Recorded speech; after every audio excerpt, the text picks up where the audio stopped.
Tech Comm Suite makes it a snap to publish from FrameMaker to HTML5 via RoboHelp. We're looking at source files inside of FrameMaker 11 right now. You can see that this is a book that has 3 chapters. The first thing I'm going to do is just simply make some quick changes. And I'm actually going to go ahead and just type in RoboHelp into each chapter. And I just want to do this just so the text will say something different.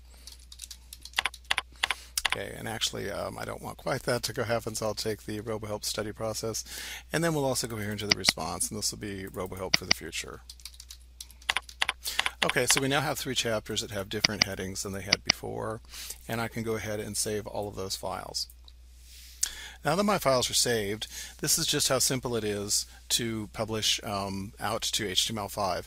You can actually use a simple publish command that will invoke RoboHelp, and what it's going to do is it's actually going to go into the FrameMaker directory, and inside of the fminit folder, which many veteran FrameMaker users are familiar with, they'll discover that if you have installed Tech Comm Suite and not just FrameMaker, you'll actually have an additional folder called RH Default Project. Double-clicking on this and scrolling down just a little bit, you'll see that there actually is a full RoboHelp project created here for you. This is a default RoboHelp project that will basically enable you to swiftly publish out to RoboHelp without making any settings of any kind. So I'm going to simply select the book and then invoke the publish command. The only thing I need to do at this point is to actually select where I'd like my output to go. I've actually created a folder on my desktop, so I'm simply going to copy that path. I'm going to go back into FrameMaker, and I'm simply going to paste the path right here.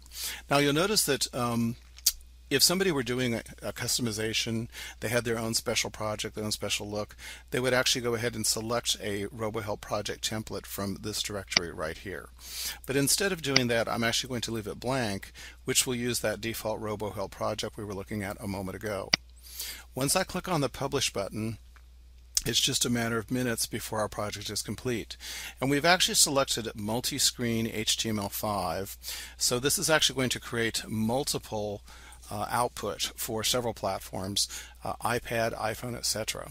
Let's go ahead and let the thermometer go for a minute or two, and then we will take it out of the oven and see what it looks like. Once the process is complete, we get a success message, and in the background here we can actually see a console that is letting us know that it has finished the process. I'm going to go ahead and actually open the folder that contains our output. Since we chose HTML5, you'll see that we have created a variety of different types of output.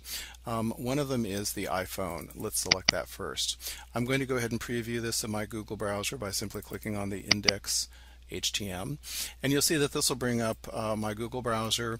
I have this is liquid layout, but I have pre-sized this to be about the size of an iPhone, so I can essentially get kind of a sense of what this would look like. Remember that we typed in RoboHelp at the beginning of each chapter, and as we scroll down here we can actually go to various parts of the document and use standard navigation to get back to where we came from. Our original document contained an extensive index. We'll see that in here as well. So we can click and go to a particular chapter. And once again, I will just go back to the home directory. What I'd like to do next, though, is to take a look at a different type of output. So instead of an iPhone, let's actually contrast this perhaps to the Android Galaxy tablet. And so we'll go ahead and once again select that initial index file. Now the tablet would be shaped more like this. We probably would be looking at it in horizontal mode. Let's go ahead and take a look at the index, and you'll see that it looks quite different. Now although we are using defaults that were set up for us by Adobe in Tech Comm Suite, you can actually modify this if you wish and have different colors for highlight, etc. Once again, you can go to any particular location with your index just as you can with the document, and we have a different looking table of contents, although we do see here the word RoboHelp as we placed it in each of our chapters. And with that, we will go ahead and return back to the home screen, and that's all there is to it. So basically what you've just seen is just exactly how simple it is to go directly from FrameMaker to HTML5 output without doing any setup in RoboHelp at all. This is just a quick demonstration of the type of results you can get using defaults out of the box. Further demos, we will go more into detail with how you can actually customize RoboHelp yourself.